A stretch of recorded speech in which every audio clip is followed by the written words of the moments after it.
एक सबसे कीमती हीरा वो मुझे लाके दीजिए, राजा तो मैं हूँ और विजय में सामान जीतूंगा वो आपको दे दूंगा, लेकिन ये तो मैं मन से मन जगन्नाथ जी को दे चुका हूँ, ये तो मेरे प्रभु का हो चुका है। नहीं, मुझे सीधा जहर दे दे।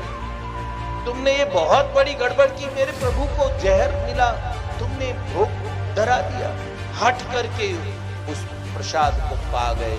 राजा ने सिपाही भेज दिए और कहा अंगद सिंह जी को घेर लिया। सिपाहियों ने कहा ये हीरा अभी दो।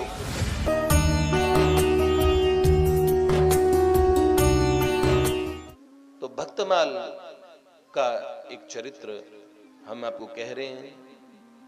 श्री नाभाजी महाराज की, श्री प्रियादास जी महाराज की जय। अंगद सिंह जी एक राज परिवार में हुए थे, जिनके विषय में भक्तमालकार अनंत श्री विभूषित श्री नाभा गोस्वामी महाराज क्या लिखते हैं, जो उन्होंने अपने छप्पे में लिखा है।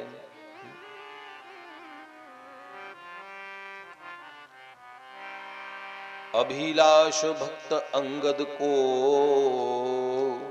पुरुषोत्तम पूरन कियो,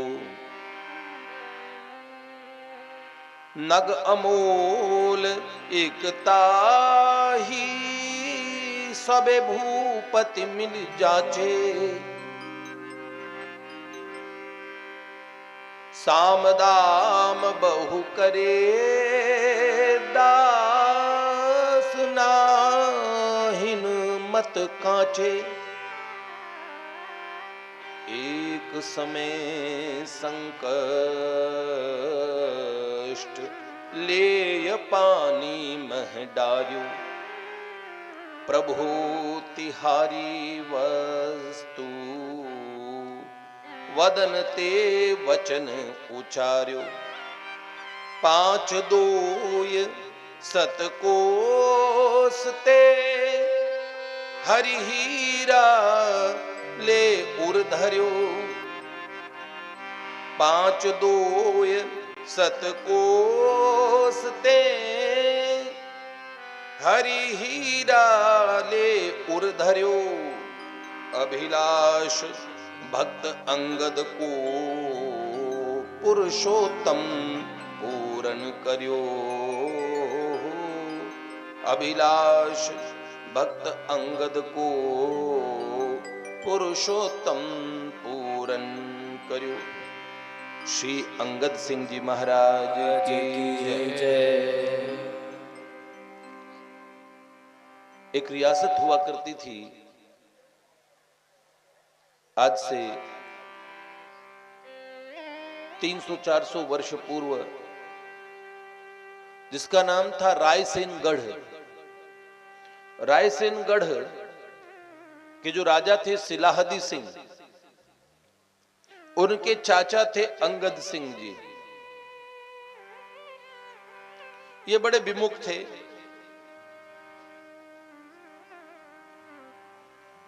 इनका भक्ति भगवान में मन नहीं लगता था। संसार के सारे ऐश्वर्य थे, राज परिवार में थे, सेनापति के समान उनका ओहदा था, खुद राजा के चाचा थे। ऐसा होने पे भी उनकी पत्नी बड़ी भगवत भक्ता थी, भगवान की परम भक्ता। जीवन का लक्ष्य भगवान था, पत्नी के पास सत्संग था, महापुरुषों का आश्रय लेती, संतों की वाणियां सुनती। साधारण व्यक्ति के लिए यह पता करना भी बड़ा मुश्किल काम है कि मेरे जीवन का लक्ष्य क्या है। जब भगवान चैतन्य महाप्रभु से श्रीपाद सनातन गोस्वामी जी मिलते हैं, पहला प्रश्न यही पूछते हैं कि आमी केने अमर जारे तापत्रय, मैं कौन हूं, हम मनुष्य जीवन क्यों मिला। इस तीन तापों में हम तपते रहते हैं, जीवन मरण की इस घाटी में बार बार मरते जन्मते हैं, क्या कारण है। सत्संग से सभी प्रश्नों का उत्तर मिलता है। महाराज अंगद सिंह जी की पत्नी सत्संग सुनती थी। एक बात बताएं आपको, यहां भी माताएं सबसे ज्यादा सत्संग सुनती हैं। उसी के कारण आप देखेंगे हमारे सनातन धर्म की रक्षा, माताओं के धर्माचरण के कारण सनातन धर्म आज भी सुरक्षित है। आज भी घर में तुलसी का बिरवा मिलेगा, भगवान की धूप बत्ती भी शायद कोई पुरुष करते हो, रोज दीप प्रज्वलन करना, भगवान को दीपदान करना, कार्तिक नहाना, सब व्रत करना, यह हमारी मातृशक्ति करती है। जरूर करना चाहिए। मनुष्य जीवन सत्संग करने के लिए, भगवत प्राप्ति के लिए मिला है, ये बात हमें समझनी चाहिए। एक बार कबीर जी ने देखा एक घर के बाहर कुतिया भागी बड़ी तेज काएं काएं करते हुए, तो कुतिया को किसी ने बड़ा तेज ढेला फेंक के मारा। तो कबीर जी हंस पड़े, साथ में कमाल थे। उन्होंने कहा, वैष्णव जन तो तेने कहिए जी पीर पराई जाने रे। भक्त तो उन्हें कहते हैं जो दूसरे के दुख पे दुखी हो जाए। आप इतने बड़े संत हो बाबा, आप हंसे क्यों? तो कबीर जी ने कहा, मैं कर्मों की गति देख के हंसा। ये कौन थी? ये जो कुतिया थी, ये भी कभी एक कुलीन परिवार की एक स्त्री थी। बड़े घरन की राज दुलारी, हरि कथा सुनने न जाए। इसे पाप ते कुतिया बनी, अब घर घर डंडे खाए। जब बुलाते थे कोई सत्संग में तो जाती नहीं थी, मेरा मन नहीं लगता। और आज घरों में जाना चाहती है। एक समय ऐसा आया तो लोग अपने घर से निकाल देते। पहले कहते मैं किसी के यहाँ नहीं जाती, मैं बहुत, हमारा कुल खानदान बहुत ऊंचा है, हमारा वंश परिवार हमारा। कबीर जी ने कहा, एक समय ऐसा था बुलाने पे भी जाती नहीं थी। आज जहां जाती है वहां लोग मार मार के निकाल देते हैं। ऐसा समय जीवन में न आए। भगवान ने विवेक दिया, मनुष्य जन्म दे दिया, उसके बाद सत्संग न करना बड़े नुकसान की बात है। अंगद सिंह जी अपनी पत्नी को समझते ये बड़ी अंधविश्वासी है, देखो भजन भजन में लगी रहती है। एक दिन पत्नी ने अपने गुरुदेव को बुलाया। गुरुजी भगवान की बात बता रहे थे, बड़े सुंदर सुंदर भगवान की चर्चा चल रही थी, कथा भागवत की वार्ता चल रही थी। तभी अंगद सिंह जी अपने महल में आए। महल में पर पुरुष जाते नहीं थे, तो ये संत कैसे आ गए? बड़े नाराज, बड़े आग बबूला हो गए। उन्हें बहुत बुरा लगा। गुरुजी को बहुत भला बुरा कह दिया। क्यों जी, हो तो साधु, महल में कैसे घुसे? ये मातृशक्तियां बैठ के सब सुन रही और आप सुनाए चले जा रहे हो। खूब भला बुरा कहा। गुरुजी ने देखा जितना ये मुझे कहेगा इतना इसके सर पे अपराध और पाप का भार चढ़ेगा। जब वो भगवान को उल्टा पुल्टा बोलना शुरू किया तो संत ने सोचा, हमारे रामचरितमानस में आते कि संत और भगवान की निंदा नहीं सुननी चाहिए। बाबा तुलसी कहते हैं, संत शंभु श्रीपति अपवादा, सुनिए जहां तह असी मर्यादा। काटियता सूजी भजू बसई, काटियता सूजीब जु बसाई। श्रवण मूंदी नत चलिय पराई। जहां शिवजी की, भगवान की, संतों की निंदा होती है वहां एक मर्यादा है, सुनिए जहां तहां असी मर्यादा। अगर आपका बस है काटिए तासु जीभ जू बसाई, या तो उसकी जीभ काट दें। जीभ काटने का मतलब ऐसा नहीं सीधा आप कैंची मुंह खोल तेरी जीभ काटू, नहीं, उसे अच्छा उत्तर दे दो। मुंह बंद कर देने का मतलब यही तो होता है। कभी कभार ऐसे बोलते हैं ईंट का जवाब पत्थर से दिया, ये मुहावरा है। ऐसा नहीं जीभ काटनी, मतलब ताकि वो बोलने के आगे योग्य न रहे, आप उसे ऐसा उत्तर दे सकें। आपको अपने धर्म के बारे में इतना पता है तो बोलिए, कोई कुछ भी कहेगा आप सुन के आ जाएं, ऐसे भी नहीं। लेकिन अगर आपको कुछ पता न सता और धर्म की निंदा सुन रहे, हाँ हाँ बहुत बढ़िया, हाँ हाँ, ऐसे करने वाले को उतना ही पाप लगता है जितना उस व्यक्ति को लगता है। इसलिए श्रवण मुंह कान बंद करके वहां से उठ के आ जाओ, ये वास्तविक बात है। या तो साहस हो, उन बातों का उत्तर देने का सामर्थ्य हो। आज तमाम लोग सनातन धर्म की निंदा करते हैं, हम अपने हिंदू लोग सुनते रहते हैं, हमें पता ही नहीं। कोई लोग कहते हैं ऐसा तो भगवत गीता में लिखा है, ऐसा उस ग्रंथ में लिखा है। आपने पढ़ा, उन्होंने कह दिया, आपने मान लिया। इसलिए या तो हमें ऐसा ज्ञान हो, ऐसा हमारा सामर्थ्य हो जो उत्तर दे पाए, नहीं तो अपनी श्रद्धा को नष्ट ना करें, उनके मध्य ना रहें, उठ के आ जाएं, ऐसे पाप के भागी। हरि गुरु निंदा सुनई जे काना, होई पाप गौ घात समाना, गौ हत्या के बराबर पाप लगता है। पत्नी ने देखा मेरे पति गुरुदेव की निंदा कर रहे, गुरुजी वो स्थान छोड़ के चले गए। अब पत्नी बड़ा बुरा मानी, अंगद सिंह जी की पत्नी। अंगद सिंह जी में लाख बुराइयां थी, लेकिन एक काम बड़ा अच्छा था, वो अपनी पत्नी से बड़ा प्रेम करते थे। और पत्नी थी भक्त, तो भक्त के प्रति हृदय में जो प्रेम होता है ना, वो कभी कभार बड़ा काम आता है। अंगद सिंह जी की पत्नी ने बात करनी बंद कर दी पति देव से। हमारे यहाँ तलाक का कॉन्सेप्ट नहीं है, मैंने कह दिया ना, आपको बताया था ना। हिंदी और संस्कृत में एक शब्द का कहीं ना जिक्र नहीं मिलेगा, किसी शास्त्र में ढूंढ के बता दो हमारे यहाँ तलाक का जिक्र आया कभी। ये तलाक तो वहां से आएगा, तलाक तलाक तलाक, खत्म।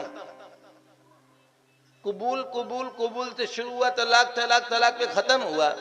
पर हमारे यहाँ नहीं है, हमारे यहाँ नहीं है। हमारे कबूल मतलब जब भगवान अग्नि की साक्षी मान के, अपने गुरुजनों की साक्षी में जब हो गए तो हो गए, फिर ये तलाक का प्रोसेस नहीं था। पत्नी ने पति को छोड़ा नहीं, अनशन कर दिया। भाई ब्रजजन प्राण कान बात यह कान करो, भक्ति सो विमुखता को मुख नहीं दिखाई बो। हे कन्हैया इतनी कृपा करना, जो भगवान का विमुख है उसका मुंह न दिखाना। संग त्यागो विदुरेण भगवद विमुखेर जने, दूर से उन लोगों का संग छोड़ देना चाहिए जो भगवान के विमुख हैं। पत्नी ने क्या किया, अपने पति देव का मुख चद्दर में मुख देख के बैठ गई कि मुख ही नहीं देखना है इनका।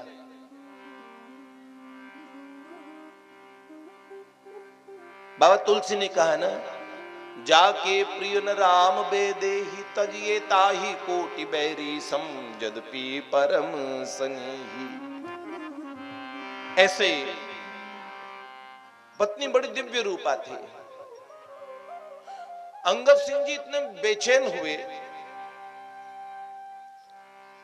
उनके हृदय में आया मैं कैसे भी क्षमा मांगू, इसका हृदय दुखा है। उसके दूरी के डर से उनके मन में यह बात आ गई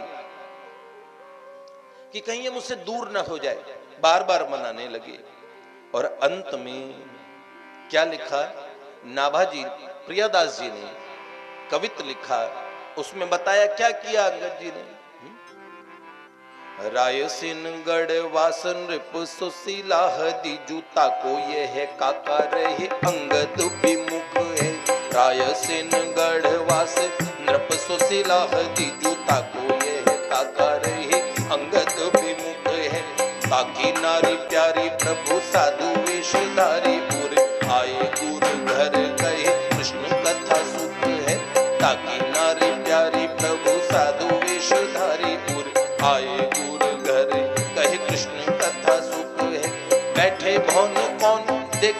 कैसे मौन रहो जात, बोलो तिया जात कहा करो नर सुख है। सुनी उठ गए बधु अन्न जल त्याग दए, लय पाँव जाए विषय वश भयो दुख है। सुनी उठ गए बधु अन्न जल त्याग दए, लय पाँव जाए विषय वश भयो दुख है। वश भयो दुख है, वश भयो दुख है। प्रियादास जी महाराज ने लिखा, रायसेनगढ़ हुआ संरप सो सिलाहदी जू। रायसेनगढ़ के राजा सिलादी सिंह थे, उनके ताको यह काका अंगद विमुख है। उनकी नारी बड़ी भगवत भक्ता। उसमें अंत में लिखा कि पत्नी नाराज हो गई, भगवत भक्ता पत्नी नाराज हो गई विमुख पति से। तो पतिदेव ने मनाने के लिए चरण पकड़ लिए। देखो हमारे सनातन धर्म की मर्यादा में मातृशक्ति, शायद कोई मातृशक्ति जो पतिदेव से कहे पैर छू लो। आप अगर आपके किसी के पति छुए थे, चलिए मैं नारी अधिकारों की बात भी कर छोड़ूं और मैं कहूं आपका दिल मानेगा? आप कहेंगे आपके पति रोज सुबह आपके पैर आके छुए, आप कहेंगे नहीं नहीं ये तो बहुत ज्यादा हो रहा है, आवश्यकता नहीं। बेशक आप ना छूती हो, लेकिन वो आपके चरण छुए आपको अच्छा नहीं लगेगा, क्योंकि हमें ये सनातन संस्कार है ही, पति देवो भव, गुरु देवो भव, मातृ देवो भव, पितृ देवो भव। माताजी पिताजी आपके चरण छुए आपको कभी अच्छा नहीं लगेगा, आप उनके चरण छुएंगे आपको अच्छा लगेगा। स्वाभाविक पत्नी समर्पण का स्वरूप होती है। अब भगवत भक्ता पत्नी को बड़ा दुख हुआ, पतिदेव ने चरण छुए। साधारण रूप से तो कोई चरण छूते नहीं। अंगद सिंह जी महाराज अपनी पत्नी के चरण पकड़ लिए, चरण छू के क्षमा जैसे मांगने लगे। भक्तिमती पत्नी ने ये कह दिया, नाथ आप समझिए आपने संत का अपमान कर दिया, महापुरुष आपके घर में आए आपने उनका अपमान कर दिया, आपका कितना पुण्य नष्ट हो गया। मां कुरु धन जन गोयोवन गर्वम हरति निमेषात कालम सर्वम। धन जन यौवन का गर्व नहीं करो, एक दिन धन यौवन यूं जाएगा जैसे जाविद उड़त कपूर, नारायण गोपाल भज क्यों चाटे जगधूर।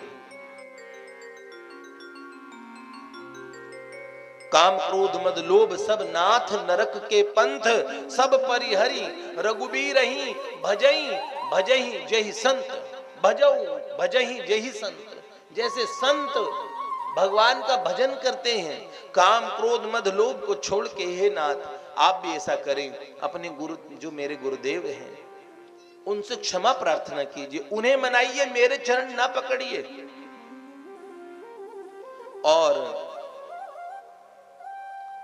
कभी कभार डर अच्छा होता है, अगर डर भगवान से जोड़े।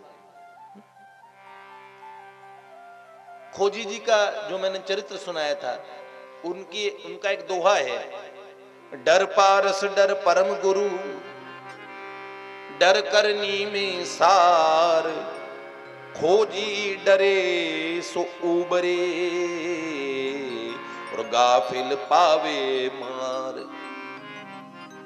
डर पारस, पारस पत्थर जैसा होता है डर, डर के चक्कर में भगवान की शरण में, जैसे विभीषण आए थे, हाँ? शरण सुखद रघुबीर, हे नाथ मैं आपकी शरण में आया हूं। ऐसे अपने प्रभु की शरण में जाना। डर परम गुरु, डर करनी में सार। तो गुरु जी से दीक्षा ली, अंगद सिंह जी वैष्णव हो गए, और वैष्णव भी बड़े बढ़िया वाले हुए, एकदम लगन। देखो भैया, साधना में जैसे साधना में रुचि होती है, ऐसे श्वेताश्वर उपनिषद हमारे वेद कहते हैं, यस्य देवे परा भक्तिर यथा देवे तथा गुरो तस्येते कथिता ह्यर्ता प्रकाशन्ते महात्मन। जैसी देव में पराभक्ति हो वैसी गुरुदेव में भी होनी चाहिए। उसके सामने ये परम तत्व प्रकाशित हो जाता है। गुरुदेव का आदर बहुत बड़ी चीज है। अंगद सिंह जी ने तिलक लगाया। आपको एक बात बोलूं, तिलक वगैरह लगाना बड़े गौरव की बात है। हमारे सनातन धर्म में अच्छे अच्छे महात्माओं के यहाँ भी एक रचना गाते हैं। मैंने कुछ समय पूर्व में इसका अर्थ समझने की कोशिश की।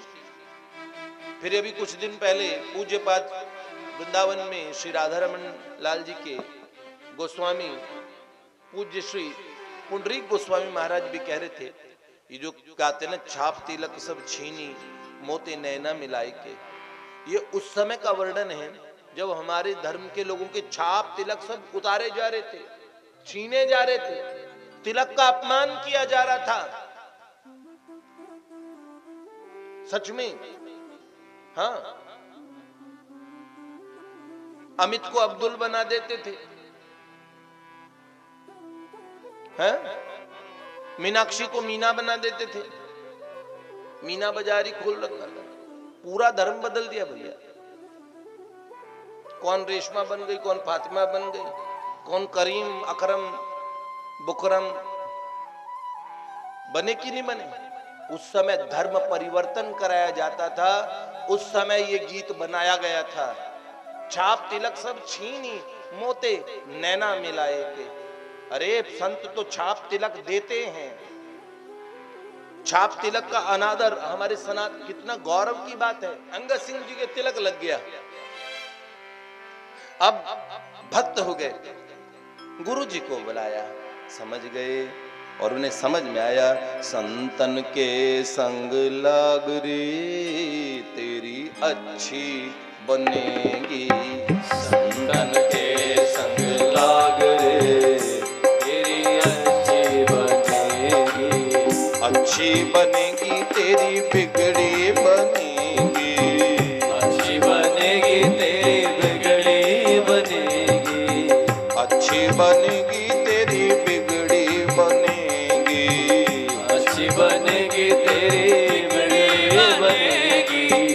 जागे जागे जागे पूरन भाग रे तेरी अच्छी बनेगी, जागे पूरन भाग रे तेरी अच्छी बनेगी, संतन के संग लाग रे तेरी अच्छी बनेगी, तेरी अच्छी बनेगी।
संतन के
प्रवचन कर रहे थे, आज सब बड़े शांत होकर सुन रहे हैं। मतलब 2 दिन की कक्षा के बाद तीसरे दिन आप लोग बिल्कुल सब तैयार हैं। आज हमने सीधी चर्चा सुनाई, सब बड़े डिसिप्लिन, बड़े शांति से। नहीं तो बच्चों जितनी तो माताएं बोल रही थी छोटे बच्चे तो बोलते हैं, लेकिन आज सब शांत बैठे हैं। बहुत अच्छी बात, भगवान का ये जो कान से सुनना है ना, प्रविष्टम कर्ण रंध्रेन स्वानम भाव सरूरुहम, भगवान कान से आपके हृदय में जाएंगे और एक दिन इसका फल देखना। कितनी कितनी गौ दान करने का वो फल नहीं है जो सत्संग में बैठने का फल है। समझ आए या न आए, केवल भगवान के लिए बैठ भर जाना। तब भी आपने मान लीजिए कितनी बार गंगा स्नान कर लिया यहां बैठ के। जिन्होंने आयोजन किया उन्होंने कितने यज्ञों का फल पा लिया है। अश्वमेधाधिकम पुण्यम संप्राप्नोति न संशय। हम अंगद जी ने, अंगद सिंह जी महाराज, क्योंकि हम यहाँ पे इन वीर भक्तों के आयोजन करता ये हरि सिंह जी महाराज और श्री, ये सारे नाम बड़े, शैलेश विक्रम सिंह जी, अभिषेक प्रताप सिंह जी और श्री कुंवर रण विजय सिंह जी महाराज, और एक से एक ये सब योद्धा भक्त हैं। बाबू भैया आपके नाम के आगे भी कुछ ऐसा लगा दो जिससे लगे कि पराक्रमी है। तो सुनिए, हम आपको कहें, आप मानिए इस चीज को। सत्संग का प्रभाव एक योद्धा पे ऐसा पड़ा कि वो भगवान के भक्त हुए, पर स्वभाव से तो योद्धा ही थे, पराक्रमी थे। हा? भगवान से बड़ा प्रेम करने लगे। अब एक बार क्या हुआ, राजा सिलाहदी सिंह के चाचा थे वो, तो राजा सिलाहदी सिंह ने अपने चाचा श्री अंगद सिंह जी महाराज को भेजा एक युद्ध पे। पड़ोस के राजा से भीषण युद्ध हुआ और वहां से 100 रत्न जीते, मतलब राजा को पराजित किया। राजा के पास 100 ऐसे अनमोल रत्न थे जो कहीं, मतलब दूर दूर के जौहरी कहते थे, जैसे देखने सुनने में नहीं आते ऐसे रत्न। पर उन रत्नों में भी एक महारत्न था। 99 रत्न ही इतने अनमोल थे, पर 100वां ऐसा था जैसा रत्न हीरा देखने को नहीं मिलता, ऐसा मणि माणिक दिखने को नहीं मिलता। प्रकाश में झलमलाता हुआ वो रत्न। अंगद सिंह जी ने क्या किया, अब वो संतों के प्रेमी हो चुके थे, तो 99 रत्न राजा सिलाहदी सिंह को देने के बजाय उनको बेच बाच के जोहरियों को भेज दिया और पैसे लेके आए, संतों की सेवा में उड़ा दिए। सब भक्तों की, संतों की खूब सेवा की, खूब भंडारे भोज, बड़े मंदिर बनवाए, खूब सारा पैसा खर्च कर दिया। और एक जो रत्न था, जीता उन्होंने था, तो अंगद सिंह जी ने अपनी पगड़ी में धारण करके उस रत्न को अपने तुर्रे में लगा लिया। कलगी के नीचे तुर्रे में ऐसे रत्न चमकता था। ये रत्न कहीं रखने योग्य नहीं है, इसकी रक्षा मैं करूंगा। मैं एक दिन जगन्नाथ भगवान के पास जाऊंगा, पूरी जगन्नाथ जी में मैं अपने ठाकुर जी को ये रत्न दूंगा। तो जो भगवान को देना उसे माथे पे विराजित करके रखते थे, इसलिए अंगद सिंह जी ने वो रत्न अपने माथे में, अपनी पगड़ी में लगा के रखा। अब लोगों ने राजा सिलाहदी सिंह को बड़ी चुगली की। लोगों को तो बड़ा दूसरे का अनिष्ट देख के बड़ा अच्छा लगता है, तो ऐसे भी लोग होते हैं, दूसरे का अनिष्ट हो, खलन हृदय अति ताप विषेखी। उनके मन में ऐसा रहता है, दूसरे के दुख से प्रसन्न भी हो जाते हैं। कई लोग ऐसे भी होते हैं। भगवान ने बहुरत्ना वसुंधरा, सबका अपना अपना स्वभाव बनाया है। तो ऐसे कुछ लोग थे, उन्होंने महाराज सिलाहदी सिंह को ऐसी निंदा की कि आपके चाचा अंगद सिंह जी ने 100 कीमती नग 99 तो बेच खाए, मोड़े संतों में लगा दिए और एक को माथे पे लगा रखा। आप राजा हैं, आपको कुछ दिया ही नहीं।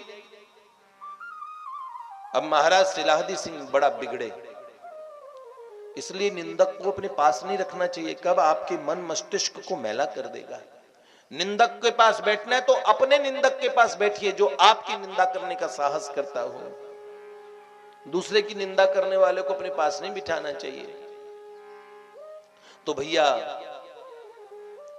उन निंदकों ने महाराज सिलाहदी सिंह का दिमाग बिगाड़ा और महाराज सिलाहदी सिंह अंगद जी के विरोधी हो गए। अंगद सिंह जी के पास संदेशा भेजा, चाचा जी 100 हीरे लूटे थे, 100 हीरे जो आपको उस राज्य को जीतने पे मिले 99 आपने बेच दिए। चलिए मैंने माफ किया, वो जो एक सबसे कीमती हीरा वो मुझे लाके दीजिए, राजा तो मैं हूं। अंगद सिंह जी ने पत्र लिख दिया अपने भतीजे को, सुनो महाराज, कोई और विजय में सामान जीतूंगा वो आपको दे दूंगा, लेकिन ये तो मैं मन से मन जगन्नाथ जी को दे चुका हूं, ये तो मेरे प्रभु का हो चुका है। 99 में गए संतों के पास, वो संतों में लगा दिया एक भगवान के लिए, मैंने कोई अपने काम में लगाया नहीं है। एकदम टका सा उत्तर दे दिया। राजा का अहंकार को चोट लगी। सिलाहदी सिंह जी ने बड़ा समझाया, चाचा जी मान जाइए, इसका परिणाम अच्छा नहीं होगा। अंगद सिंह जी नहीं माने। तो फिर राजा तो आप जानते ही हैं, साम दाम दंड भेद राजा को सब आते हैं। उन्होंने क्या किया, राजा ने अपनी बहन को, अपनी बुआ को बुलाया, मतलब अंगद सिंह जी की बहन। राजा की तो बुआ लगती थी, अंगद सिंह जी चाचा लगते थे। तो राजा ने अपनी बुआ को बुलाया कि बुआ जी, ये जो चाचा जी है ना, इन्होंने सारी प्रॉपर्टी कब्जा ली। मेरे पिताजी ने तो बहुत सारी जमीन आपके लिए छोड़ी थी, बहनों के लिए। फूफा जी को मिलते तो कितना अच्छा होता, पर फूफा जी के हत्थे में तो कुछ नहीं लगा, फूफा ही रह गए। तो उन्होंने कहा अच्छा, अब बहन जी, माताएं कभी कभार इतनी सीधी होती है, उन्हें पता नहीं लग पाता कि ये हमारा अहित चाह रहे हैं, हमसे गलत, लेकिन बड़े प्यार से बोला तो भावुक हृदय होने से उन्होंने, बुआ जी ने मान लिया। कहा आपका तो सर्वनाश इन्होंने चाचा जी ने किया है, सारी प्रॉपर्टी कब्जा के बैठे हैं आपके। अच्छा ये बात है, तो अगर बुआ जी चाचा जी को अगर रास्ते से हटाने में मेरी सहायता करो तो आपके बच्चों को कितनी जमींदारी मिलेगी, कितनी जमीन जो चाचा के हिस्से में है सारी आपकी हो गई। फिर आपके बच्चे राजे रजवाड़े बन के रहेंगे। मैं तो आपका ही चाहता हूं, मेरी बुआ का भला हो, कैसे बहन बेटियों का घर बसे, यही तो होता है, अच्छे बच्चे यही तो चाहते हैं, आपका भतीजा हूं। बस बुआ मान गई। तो मैं क्या करूं? तो बुआ जी रोज, अभी आप आई हुई हो तो चाचा जी आपके हाथ का जो भोजन है वो जीमते हैं, तो एक मैं जहर दूंगा, खाते ही आदमी मर जाए, ये विष मिला दो भोजन में, और वो जहर भी है, बड़ा टेस्टी जहर है, स्वाद भी नहीं बिगड़ेगा, खा भी लेंगे और मर भी जाएंगे। अच्छा हाँ तो ठीक है। उन्होंने कहा लो। तो बुआ जी को वो जहर दे दिया कि आप भोजन में मिला दो। महाराज अंगद सिंह जी भगवान के परम भक्त हो चुके थे, अब भगवान को भोग लगा के ही पाते, लेकिन उनकी एक आदत थी, बुआ जी की एक बिटिया थी, तो अंगद सिंह जी खास मामा लगे उसके, तो उस भांजी को पास बैठ के पाते थे, बिटिया तू भी पा, भोजन पास पास साथ साथ करेंगे। उस बिटिया को कहते थे अरे मेरी राधा रानी, राधा रानी। कई लोग बड़े छोटों को प्यार करते हैं ना, तो बच्चों का एक कन्हैया, ये प्यार करने का अच्छा तरीका है, नाम भी ऐसे बोलो, अरे मेरी राधा रानी, अरे जगदम्बा, अरे पार्वती, अरे भगवान। आजकल नाम रखे, एक जगह किसी ने नाम रखा, मैं वहां गया, उन्होंने कहा, मैंने किसका नाम क्या? इसका नाम है पेप्सी। मैंने कहा पेप्सी? मैंने कहा बहन जी बुरा न मानना, एक जगह हम गए थे, वहां कुतिया का नाम पेप्सी रख रखा था घर वालों ने। पेप्सी क्या नाम होता है? लड़के का नाम रख दो बिट्टू, पिट्ठू, चिट्टू, ये क्या नाम है? नाम रखिए, मोहन है, भगवान का नाम रखिए। म्रियमाणो हरे नाम गणन पुत्रोपचारितम, अजामिलो अप्य गाधा में किम पुनः श्रद्धया गणन। अजामिल जैसा अजामिल तर गया, नारायण नाम बोला, बेटे के बहाने बोला था, तब तर गया। बताइए, हम नाम ऐसा रखें? ऐसा न करें। तो वो कहते थे मेरी राधा रानी, मेरी राधा रानी, फिर पास बैठ जा।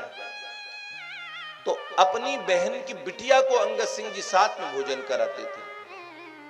ये बुआ जी को बहुत अच्छे से पता था कि भैया जब जीमेंगे तो मेरी बेटी को बुलाएंगे, तो अपनी बेटी को उन्होंने छुपा के बिठा दिया, एक कमरे में बंद कर दिया छुपा के।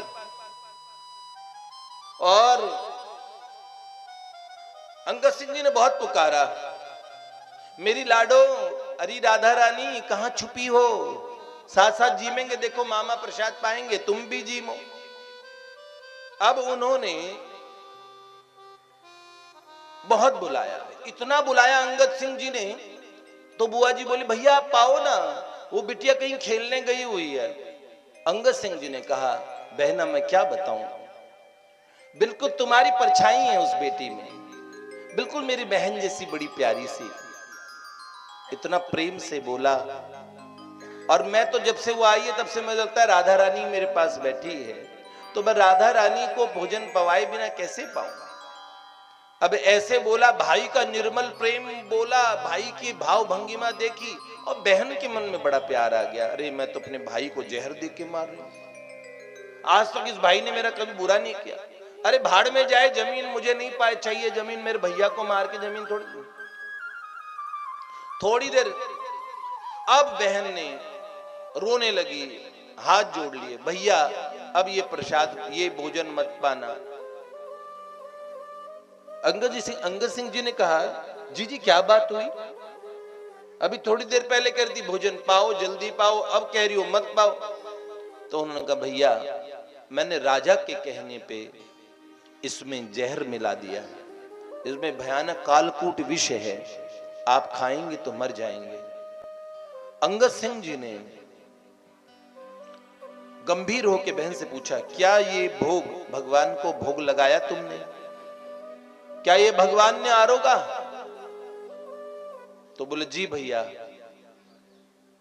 अभी तक बहन पे नाराज नहीं थे, बड़े बिगड़े, बहन मुझे सीधा जहर दे देती, तुमने ये बहुत बड़ी गड़बड़ की, मेरे प्रभु को जहर मिला, तुमने भोग धरा दिया, भोग निवेदित कर दिया, मेरे प्रभु ने आरोग लिया जहर, मैं इसे पाऊंगा।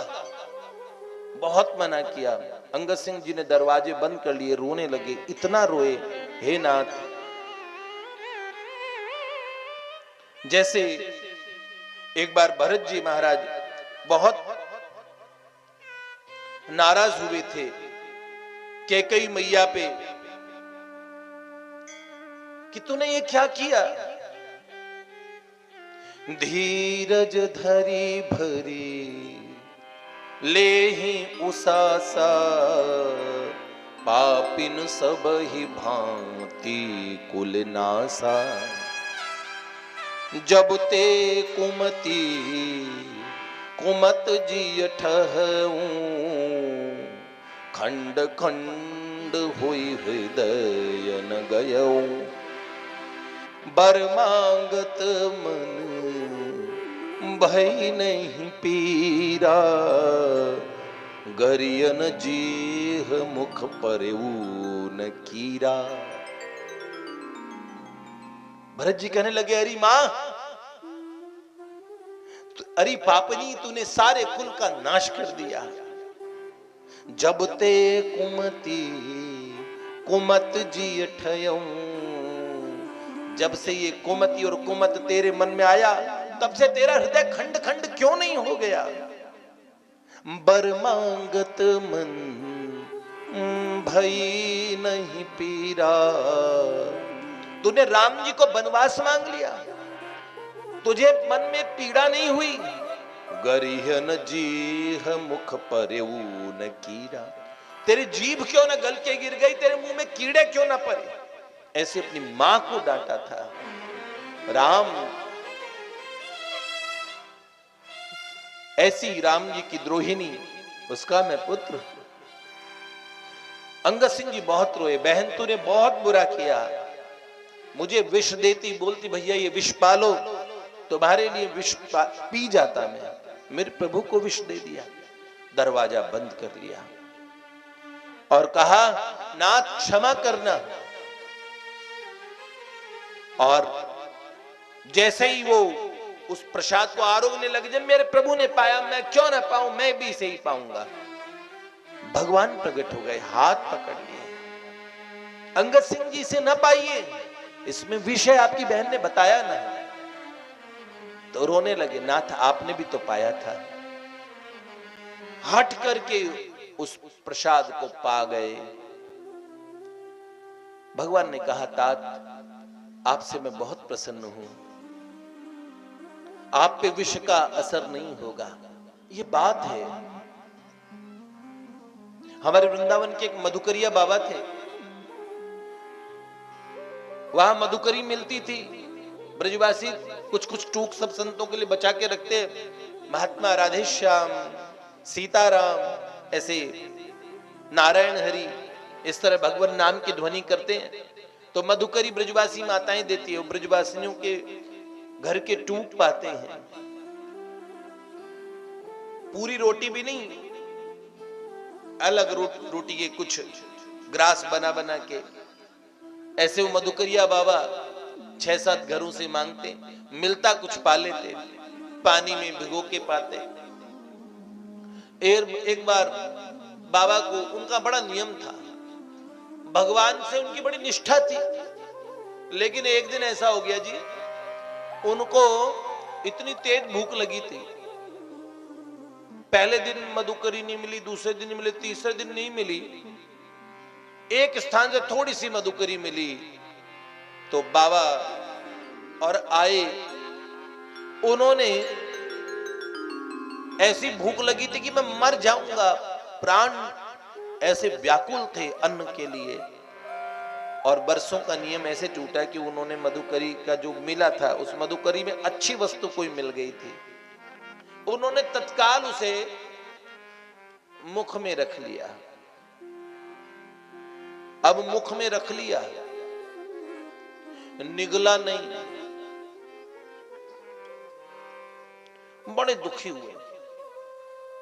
याद आया, रे राम, आज मैंने भगवान को, मैं भूखा तो मेरे ठाकुर जी भी तो भूखे, मैंने उन्हें पवाया नहीं। तो अपने मुंह पे थप्पड़ मारने शुरू किए, इतने थप्पड़ मारे कि मुंह लहूलुहान हो गया। भगवान आके प्रकट हो गए, हाथ पकड़ लिए, बाबा जी मरोगे क्या थप्पड़ खा खा के? नाथ, मैंने आज आपको और भोग लगाए भी ना, क्यों पाया? बड़े आत्मग्लानि से भर के उन्होंने प्रभु से कहा। भगवान ने कहा, अभी भी देरी नहीं हुई है, अब लगा दो, पा लेंगे। मैंने झूठ डाल दी, झूठा कर दिया ना, पहले खा लिया, अब झूठा थोड़ी भोग लगाऊंगा।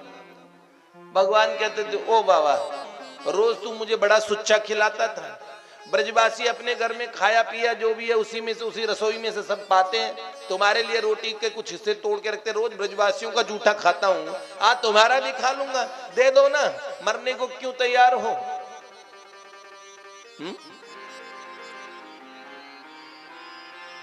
ये बात है, लगन पक्की हो। अंगद सिंह जी ने भगवान की ऐसी कृपा को अनुभव किया। राजा ने अंगद सिंह जी को चेतावनी दे ही रखी थी, वो जगन्नाथपुरी की तरफ निकल पड़े कि ये हीरा मुझे जगन्नाथ भगवान को अर्पित करना है। राजा ने सिपाही भेज दिए और कहा, अंगद सिंह जी को घेर लिया। सिपाहियों ने कहा, ये हीरा अभी दो, नहीं क्षमा कीजिए, हमसे युद्ध करें। अंगद सिंह जी ने देखा, मैं लड़ते लड़ते मारा जाऊंगा और मेरा हीरा ये लोग ले जाएंगे, युद्ध बाद में करूंगा। पहले सभी सैनिकों को कहा, सुनो, मैं युद्ध करने के लिए तैयार हूं, एक बार सामने वो पवित्र सरोवर है, उसमें एक गोता लगा के स्नान कर लूं। हाँ। और अंगद सिंह जी ने जल में गए और कहा, नाथ, जो वस्तु त्वदीयम वस्तु गोविंद तुभ्यमेव समर्पये, हे नाथ, जो आपकी वस्तु है मैं आपको ही देता हूं, ये लोग छीन लेंगे, इस भेंट को स्वीकार कीजिए, तेरा तुझको अर्पण।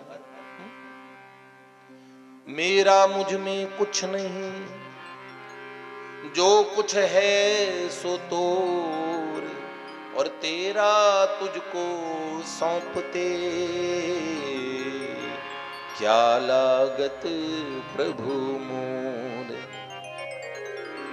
और ऐसे कह के उन्होंने वो हीरा जल में फेंका और 700 कोस दूर जगन्नाथ जी ने अपना हाथ बढ़ाना शुरू किया और तत्काल उस हीरे को भगवान ने 700 कोस लंबे हाथ करके उस हीरे को अपनी छाती से लगा लिया।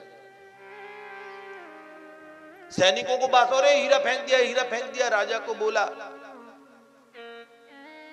राजा साहब ने हीर कहा ये सरोवर खाली करो, पर मुझे तो वही चमकने वाला वही वाला हीरा चाहिए। सिलाहदी सिंह बड़े जिद्दी थे, चाचा जी ये अच्छा नहीं किया। महाराज अंगद सिंह जी के मन में आया कि वो हीरा कहीं जल में ही न रह गया, मेरे प्रभु ने स्वीकार तो कर लिया क्या। देखो दृढ़ निश्चयी होना बहुत जरूरी है कोई भी मार्ग में। वो बहुत पक्के थे अंगद सिंह जी, अपनी लगन के अपने संकल्प के भी पक्के थे। संकल्प का पक्का भक्त साधन में क्रमशः सिद्धि प्राप्त करता है। सिंह जी तो इतने दृढ़ निश्चयी थे, उन्होंने बोल दिया कि मैं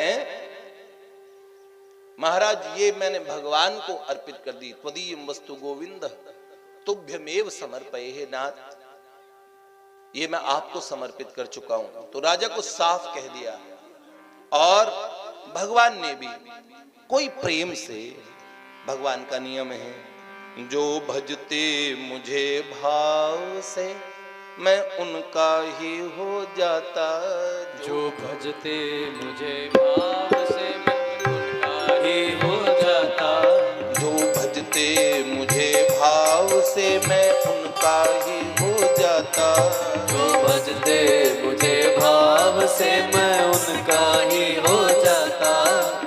बिना भाव के लाख पुकारे कभी नहीं मैं आता, बिना भाव के लाख पुकारे कभी नहीं मैं आता, बिना भाव के लाख पुकारे कभी नहीं मैं आता, बिना भाव के लाख पुकारे कभी नहीं मैं आता।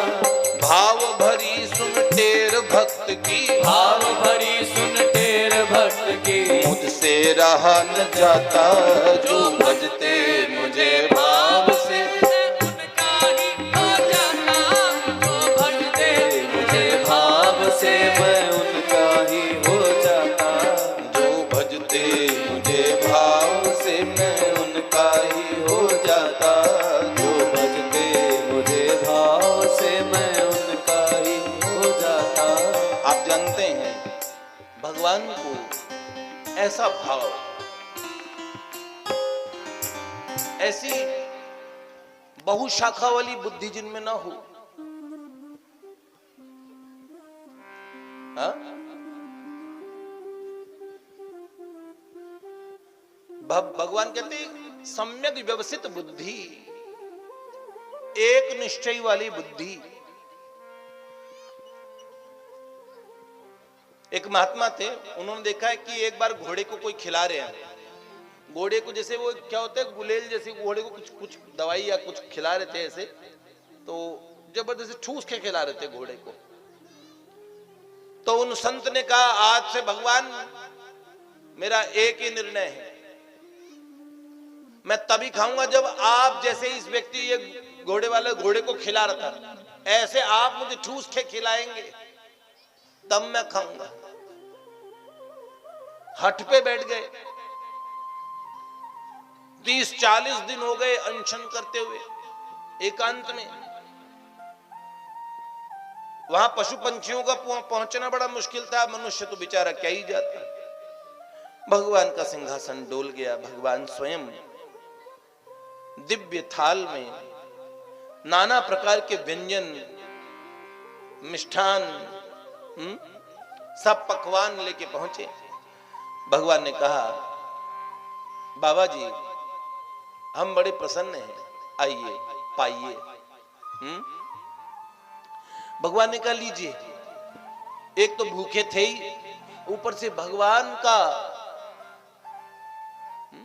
असमर्थ सौंदर्य, सौंदर्य सार सर्वस्व प्यारे श्याम सुंदर आंखों के सामने खड़े हो बाबा जी सुध बुध भूल गए।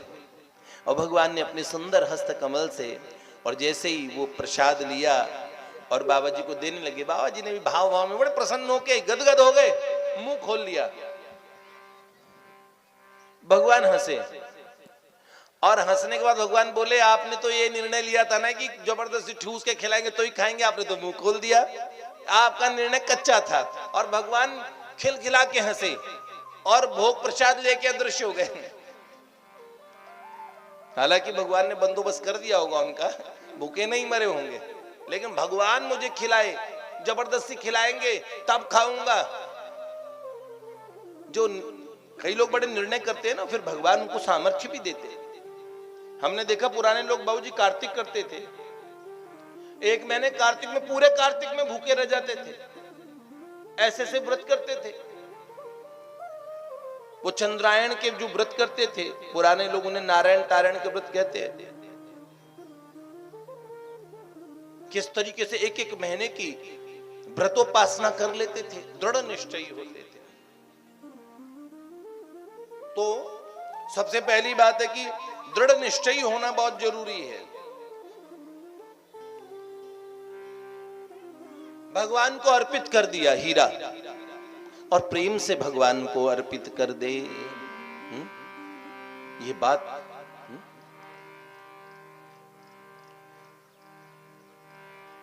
ये तो सच है कि तूने बुलाया नहीं, बिन बुलाए कभी मैं भी आया नहीं, बिन बुलाए कभी मैं भी आया नहीं।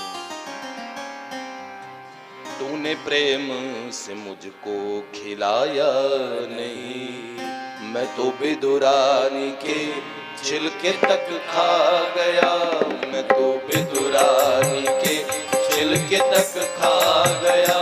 उतरा सागर में जो उसको मोती मिले, उतरा सागर में जो उसको मोती मिले, खोजा जिसने मुझे वो मुझे पा गया, खोजा जिसने मुझे वो मुझे पा गया। नुक्ता ची शंकावादी को मैं ना मिला, नुक्ता ची शंकावादी मुझको तो शबरी का भोलापन भा गया, मुझको तो शबरी का भोलापन भा गया।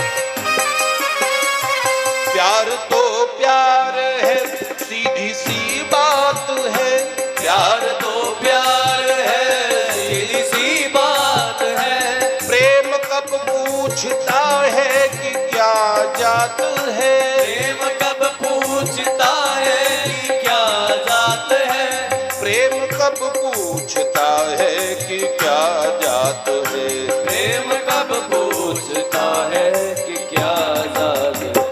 चाहे हिंदू हो चाहे कोई मुसलमान, चाहे हिंदू हो चाहे कोई मुसलमान, चाहे हिंदू हो चाहे कोई मुसलमान, चाहे हिंदू हो चाहे कोई मुसलमान। मुझको रस खान सलवार पहना गया, मुझको रस खान सलवार पहना गया। नुक्ता ची शंकावादी को मैं ना मिला, नुक्ता ची शंकावादी को मैं ना मिला। मुझको तो शबरी का भोलापन भा गया, मुझको तो शबरी का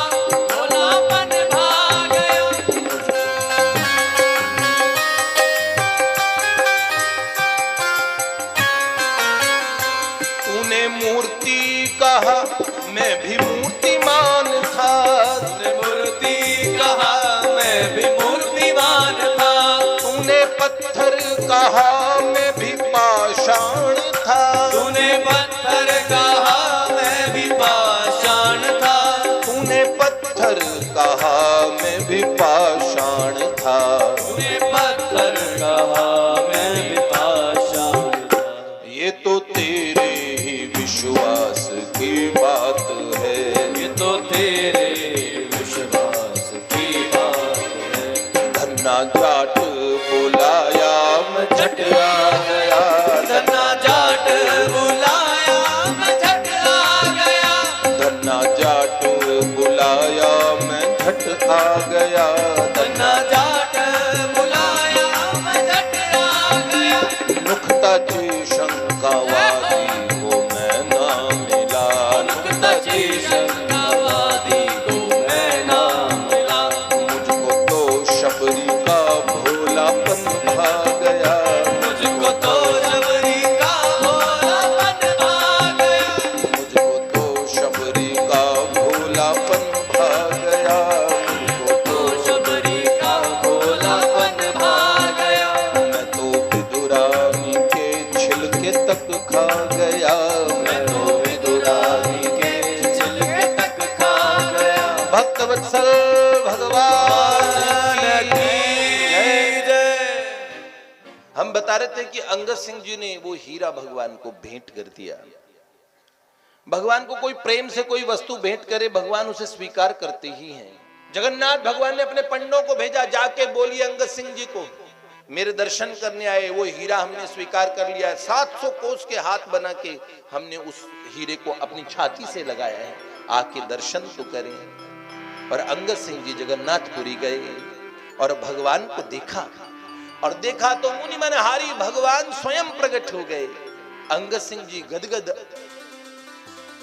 एकदम साश्रु नयन सजल नयनों से लोटपोट हो गए भूमि पे, और भगवान सामने खड़े हैं। सुंदर मुकुट शीश अलक लटक रही लोचन विशाल निशपति मुख साजे हैं। सुंदर मुकुट शीश अलक लटक रही लोचन विशाल निशपति मुख साजे हैं। अलसी कुसुम सम श्याम रंग शोभित है। शंख चक्र गदा पद्म कर में विराजे हैं। अलसी कुसुम सम श्याम रंग शोभित है। शंख चक्र गदा पद्म पर में विराजे हैं। एक एक अंग छवि उपमा कही न जाए। एक एक रोम छवि काम को दिलाजे हैं। ऐसे नील माधव नील चल के नाथ प्यारे भूषण अनेक नख शिख छवि साजे हैं। ऐसे नील माधव नीलांचल के नाथ प्यारे भूषण अनेक नख शिख छवि साजे हैं। भूषण अनेक नख शिख छवि साजे हैं। भगवान खड़े थे। सुंदर मुकुट शीश अलक लटक रही। सुंदर घुंघराले अलकें, घुंघराली जुल्फें, मोर पिछ का सुंदर मुकुट है। कोटि सूर्यों के समान प्रकाशित झलमलाता मुकुट, कानों में रागादिधि वृत्यादिधि मकराकृति कुंडल, निशापति कोटि कोटि चंद्रमाओं के समान जिनका सुंदर मुखारविंद था। अलसी कुसुम सम श्याम रंग शोभित है। शंख चक्र गदा पद्म कर में विराजे हैं। एक एक अंग छवि उपमा कही न जाए। एक एक रोम छवि काम कोटि लाजे हैं। करोड़ों करोड़ों सुंदरता के देवता कामदेव जिनकी सुंदरता को देख के मूर्छित हो जाएं, इतने सुंदर हमारे श्याम सुंदर नील माधव नीलांचल के जगन्नाथ भगवान शंख चक्र गदा पद्म लेके प्रकट हो गए। और तभी क्या देखा, छाती पे वो हीरा देखा। भगवान ने हृदय से लगा लिया। कहा क्या, तरवल लाई नख चंद्रिका सुछबि छाई हिय में समाई। वह कैसे कही जातु है, नुपुरादि चूड़ा करे धोती पग रही लगी। कटी क्षुद्र घंटिका अनूप जगमगातो है। झंगा बूटेदार बनमाल मोती हीरा कांति कोनो कवि उपमा को कही न सकात है। तिलक विशाल माथे चीरा तिलक विशाल माथे चीरा छवि जाल जापे कलंगी रसाल देखे अंगद सिंहत है। तिलक विशाल माथे चीरा छवि जाल जापे कलंगी रसाल देखे अंगद सिंहत है। अंगद सिंहत है। अंगद सिंहत है। भगवान के हृदय पे उस हीरे को देख के अंगद सिंह जी अपना जीवन कृतार्थ कर बैठे। और भगवान की कृपा से सिलाहदी सिंह जी महाराज को भी बड़ा दुख हुआ कि मेरे चाचा इतने परम भगवत भक्त थे, मैंने एक हीरे की वजह से एक हीरा खो दिया। और जाके